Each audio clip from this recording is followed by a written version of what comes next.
On this week's program, Grim Schneider gets religion wrong when it comes to D&D. Corpse Kings goes out in a ball of fire. Uber Soy is uber stupid. Wizards of the Coast sets a new record for stupidity. And then the WOTC homers break that record while Inigo Montoya says, "You keep using that word. I do not think it means what you think it means." Hello, Internet. I'm Daniel. And I started this week believing I'd be talking about dice fudging, Mexican orcs, and the religious timeline of Dungeons and Dragons. But I was wrong. WOTC has entered the chat. Welcome to Driving and Dragons. It's time to see who used intelligence as a dump stat. While you're here, help me support my ever-growing BC headache powder habit by hitting like, sharing, and hyping the video, and sharing my pain in the comments.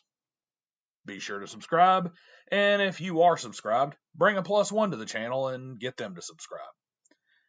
My patrons and members are the best of the best, the cream of the crop, cock of the walk, so join them. In case anyone forgot, money this channel gets from memberships, Patreon, and supers all goes towards building and restoring cars that I will give away to people here on the channel. Speaking of cars, my own ride, the Black Gold 280ZX, got some body work started, so footage is inbound of scrubbing, sanding, grinding, cutting, filling, removing, and painting old body panels. Yay. So let's get cracking and start talking about all the dumb things that people said on the internet this week. Grim Schneider used a timeline of Christianity as a parallel for D&D. Chainmail is Judaism, Basic is early church, AD&D is Catholic Church about 1400, 2E is the Reformation, 3E is crazy snake dancing Pentecostals, 4E is Unitarians, 5E is churches that have female clergy, and 5.5 is Satanism. Now here's the part where all my viewers expect me to say, wrong, 3.5 is Catholicism and all others are heresy. But that would just be correct, not funny, so I'll get a bit more in depth. Chainmail is those weird Gnostics and Arians and other heretical proto-churches. They try to claim they're Christian, but they are really just the leftover bad ideas from the days of bad communication between each city having its own ideas when Christianity was illegal. Basic is like the Nicene Church of the early days. The core of the faith is there, but they're still trying to figure everything out. AD&D is the orthos, the orthodox. Lots of old archaic charts and pictures and rituals that they put a lot of stock in, and their adherents think that because they do it a really old way, it makes them better. Like that old guy who insists that a carburetor and a 4 on the floor makes the best performance sports car. 2E is the Eastern churches. Everybody admits they're Christian, but that's about it. And they only think they do. It's about the only thing that they do that anyone else really agrees with. 3 and 3.5 is, of course, the one true and holy Catholic Church, evolved into the bride of Christ through centuries of deep theological study and the blessings of our Lord. It's simply the right way and the best way to play. That's kind of all there is to it. 4E is the charismatic churches, the Unitarians, the Jehovah's Witnesses, LDS, Prosperity Gospel, churches that claim to be Christian but aren't because they deny the core tenets of the faith. Basically, the book says Dungeons and Dragons on the cover, but the words inside say heresy. 5E is the Protestants. They're trying their best, and most of their adherents think the church started in the 1400s and 2014 or whatever. And 2024 D&D. That's one of those churches that has the drag queen Sunday school and the bizarre struggle sessions where they worship Marx instead of Jesus. Either way, Schneider, you blew it on this one. So get a steak and some gasoline and wait over there. I'll see you after I finish the video. Corpse Kings asked a boneheaded question. What's the best spell in D&D and why is it level 5 Fireball? I really expected more out of him. What the hell kind of World of Warcraft 5e critter BS is that? Fireball? Really? I know that it's a meme, but let's face it. Those of us who are in the know are well aware that the good old howitzer is the most overrated spell in any edition of the game. Hell, a subplot of the first Dragonlance novel was Raistlin constantly talking Fizzban out of casting Fireball. I got a spell for you. Bigby's Chastising Backhand. It restores 3d6 intelligence. As our jovial entries come to an end, we find Uber Soy. Uber Soy said one of the most idiotic, illiterate, and ignorant things I've seen in a very, very long time. Saying you like Lord of the Rings over Game of Thrones or any other morally gray universe is basically a self-report that you see the world in simple black and white terms rather than trying to grasp its complexity. It's more about intellect than it is about taste. It's about intellect, all right. Your intellect. More notably, your complete lack of intellect. Morally gray. There's nothing gray about a Song of Ice and Fire. It's just black, because every character is a morally bankrupt, self-serving shitheel. Let me spell it out. Stories, especially fantasy, but even just the ones we care to remember, are about the exceptional. They're about the one who was better than the rest. The one who rose above and did the good they were called to do because it was right, and not for their own self-interest. You know what a story where everyone runs around being completely unremarkable, narcissistic, and a failure is? That's called everyday life. Game of Thrones is just people of Walmart with swords, dragons, and very loose interpretations of consent. That you can't see that shows us all we need to know about your intellect and your taste. Not to be outdone, Wizards of the Coast came out and acted on what has to be a Mackenzie to Artemis idea. In this realm, your stories is yours to tell.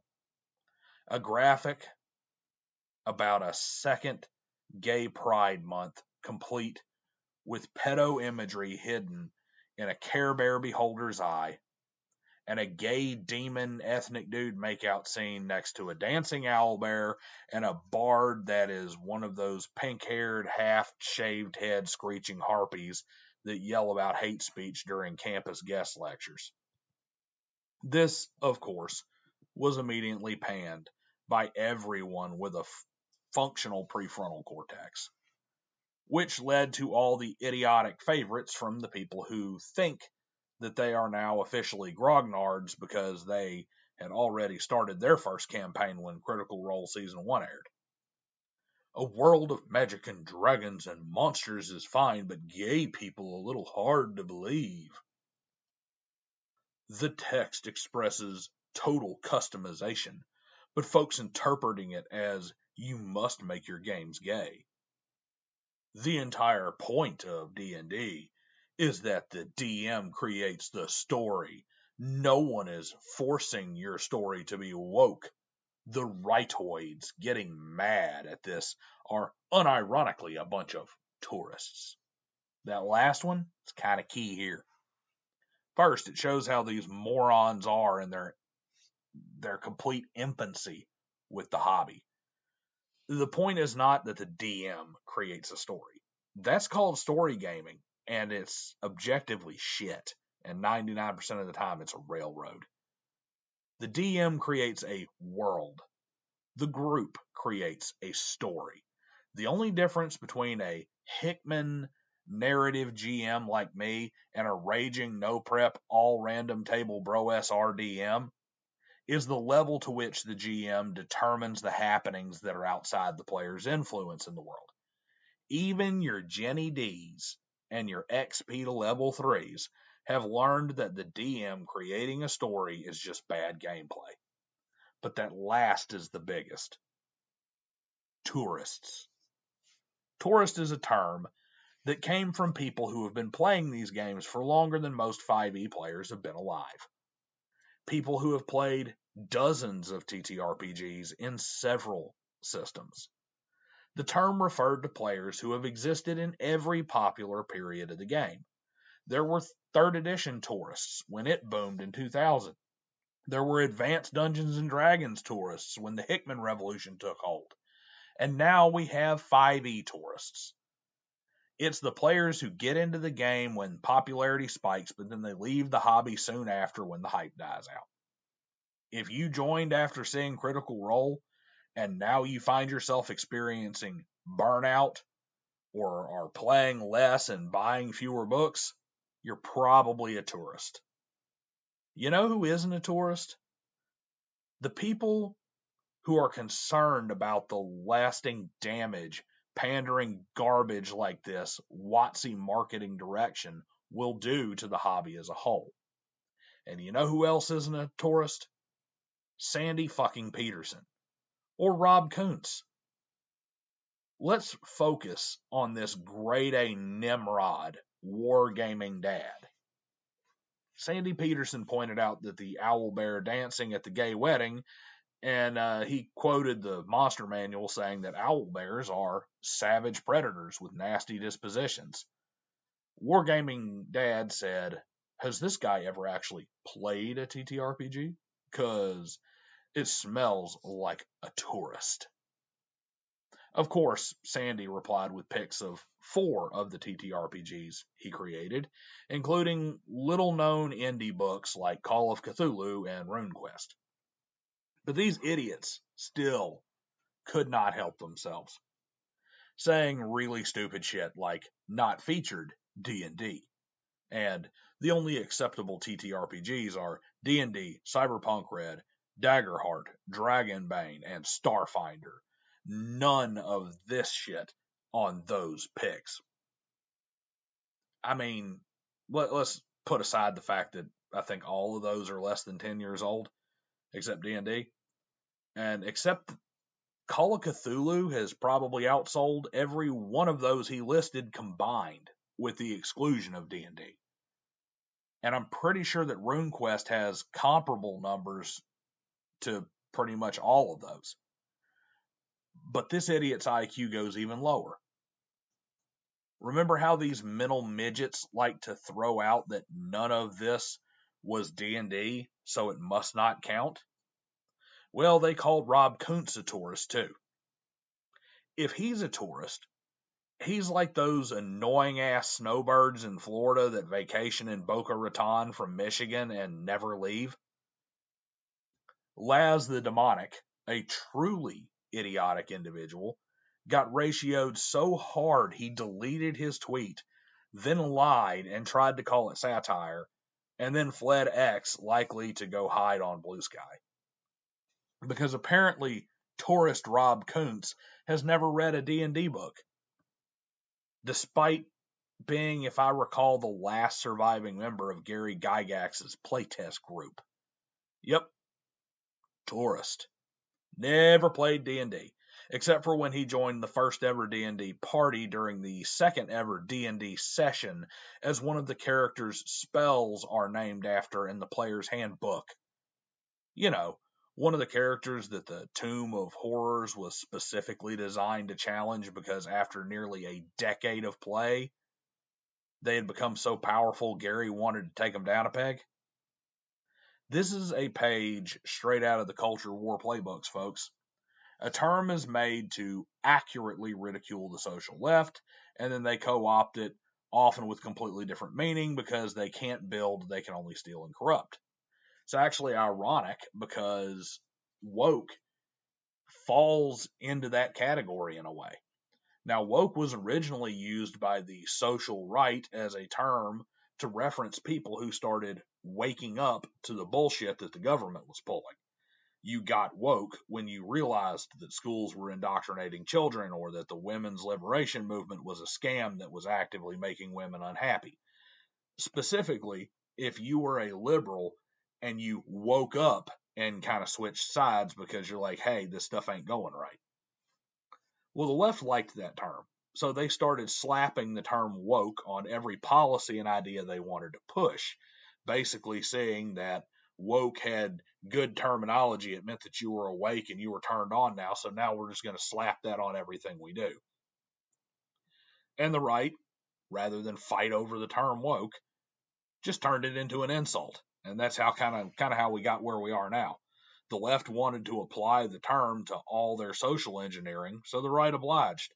Now the left, having perverted the term beyond recognition, tries to pretend that it's a boogeyman that doesn't exist.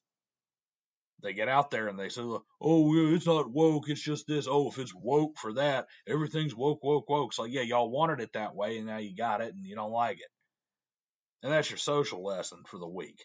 Courtesy of woke tards of the coast and their continued destruction of the marquee intellectual property of the hobby that we tourists have loved for most of our lives. And that's it for this week, folks. Tune in Thursday for the first episode of Driving the Conversation, a twice monthly live stream where this week I'm going to be reviewing comments from my various 7 levels videos. Check those videos out to get caught up before Thursday at 6 p.m., and I'll see you then.